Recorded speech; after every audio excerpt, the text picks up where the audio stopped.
आकर ट्रेन के first AC coach में करता था सफर। वो है एक अय्याश, लेकिन साथ में है एक ऐसा दरिंदा जिसकी दरिंदगी देखकर और सुनकर आप सहम जाएंगे।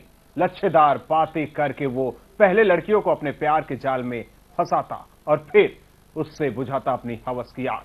इतना ही नहीं, मन भर जाने पर वो शख्स लड़कियों से पीछा छुड़ाने के लिए बड़ी बेरहमी से कर देता था उनकी हत्या और निकल पड़ता अपने नए शिकार की तलाश में। हालांकि कलयुग का ये दरिंदा पुलिस की गिरफ्त में आ चुका है, लेकिन गिरफ्त में आने से पहले ये बना चुका है 4 मासूम, जी हां, 4 मासूम लड़कियों को अपना शिकार। वो है एक अय्याश। अय्याश होने के अलावा वो है एक दरिंदा। लड़कियों की आबरू से खेलना उसका शौक है। लड़कियों की सिस्कियां सुनने में उसे आता है मजा और लड़कियों को मौत देने में मिलता है उसे सुकून।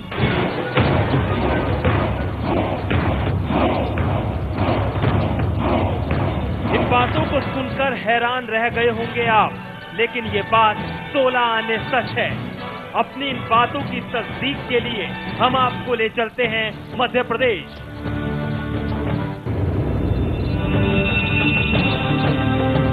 अब जरा बैतूल जिले के झल्लार थाने के अंदर खड़े इस शख्स को देखिए। देखने में ये भले ही आपको मासूम और भोला लग रहा होगा, लेकिन ये शख्स एक ऐसा दरिंदा है जिसने मानवता को कर दिया है शर्मसार। इंसानी शक्ल में ये वो हैवान है जिसने अपने घिनौने शौक और हवस में एक नहीं, 2 नहीं, बल्कि 4 लड़कियों का कर चुका है कत्ल। ये मतलब औरत उनको मारा उसने। कितने साल की सजा हुई? उसको पहले भी 10 साल का हुआ था, जो सरार वाला उसका औरत को मारा स्पॉट पे, और 2 को तो हाफ मर्डर कर दिया गर्दन से। ये तीसरा और इसको मारा। पुलिस की गिरफ्त में खड़े इस वहशी का नाम है केजा कुमरे। दरअसल केजा झल्लार थाने के केर पानी का रहने वाला है। पुलिस की माने तो इसे अलग अलग लड़कियों का शौक है। पहले ये लड़कियों को मीठी मीठी प्यार भरी बातों के जाल में फंसाता और कई महीनों तक बुझाता अपनी हवस की आग। इतना ही नहीं, जब इसका मन लड़कियों से भर जाता तो ये हैवान कर देता उसकी हत्या। केजा नाम का ये दरिंदा पुलिस के हत्थे तक चढ़ा जब इसने अपनी नई प्रेमिका की हत्या कर दी। पुलिस की माने तो केजा की नई प्रेमिका का नाम था कलवती। कलवती पहले से शादीशुदा थी और 4 बच्चों की मां भी थी। कलवती अपने पति को छोड़कर केजा के साथ रहने लगी थी, जिसका कलवती के घर वालों ने विरोध भी किया था। केजा ने भी कलवती को रंगीन सपने दिखाकर फांस लिया था और उससे कई महीनों से बुझा रहा था अपनी हवस की आग। तारीख 7 अगस्त 2011, दिन रविवार। केजा का मन कलवती से भर चुका था और वो उससे छुटकारा पाना चाहता था, लेकिन जिसके लिए उसने कलवती को पीटना शुरू किया और उसे तब तक पीटता रहा जब तक उसकी मौत नहीं हो गई। केजा है मारने वाला, केजा ने ले गया था। कब ले गया था? ये 1 साल करीबन हो गए।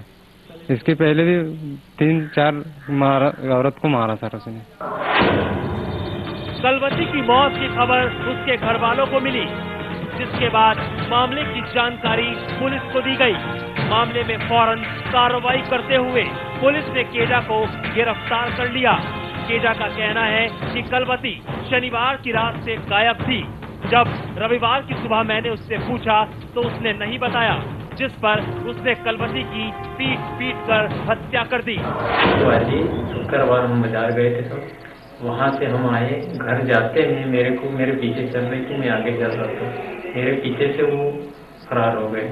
फिर दूसरे दिन मैं फिर वहाँ से घूम गई। पुलिसिया जांच पड़ताल में यह बात सामने आई कि इससे पहले केजा अपनी 3 और प्रेमिका का कत्ल कर चुका है, लेकिन पुलिस रिकॉर्ड में सिर्फ 3 हत्या के मामले दर्ज हैं। इतना ही नहीं, केजा अपनी 2 प्रेमिकाओं की हत्या करने के जुर्म में 3 साल और 10 साल की सजा भी काट चुका है। पत्नियों के साथ मैं एक हत्या और 2 हत्या का प्रयास कर चुका है और जो मारपीट का पैटर्न ने मैंने देखा रिकॉर्ड के अनुसार उसी प्रकार का है। वो सिर पटक के उसको मारपीट करना। इसमें जो है 1-3-7 में सजा हुई थी इसको 2295 को, इसको 2295 3 साल की सजा हुई थी इसमें और 1 में 10 की सजा हुई। पूछताछ में केजा ने बताया कि उसकी पहली प्रेमिका उसी की हत्या की साजिश रच रही थी, जिसके बाद उसने पहली प्रेमिका का कत्ल कर दिया। वहीं दूसरी प्रेमिका की हत्या केजा ने इसलिए कर दी क्योंकि वो शराब की आदी थी। अब बड़ी औरत ने तो मेरे लिए जहर जमा कर ली थी। जहर का मेरे को पता चला, मैंने उससे जाकर पूछा, जैसा मेरे को पता चला कि भाई तो रहना नहीं चाहती तो मत रह, बाकी मेरा जान मत ले। पहले वाली को क्यों मारा? हाँ तो वो पहले वाली और फिर दूसरी जो थी एक 8 की, तो वो मेरे साथ रहने ना इनका मन माने दारू पीती थी। केजा की इस दहशत के खुलासे के बाद पूरे इलाके में सनसनी है। इलाके के लोग सख्ते में हैं और केजा के खिलाफ कड़ी से कड़ी सजा की मांग कर रहे हैं। वहीं गिरफ्त में आने के बाद केजा ने अपना गुनाह कबूल कर लिया है। पुलिस ने केजा को गिरफ्तार कर लिया है और उसे भेज दिया है सलाखों के पीछे, जहां वो अपने किए गुनाहों की सजा भुगत रहा है। Bureau report, Jansandesh.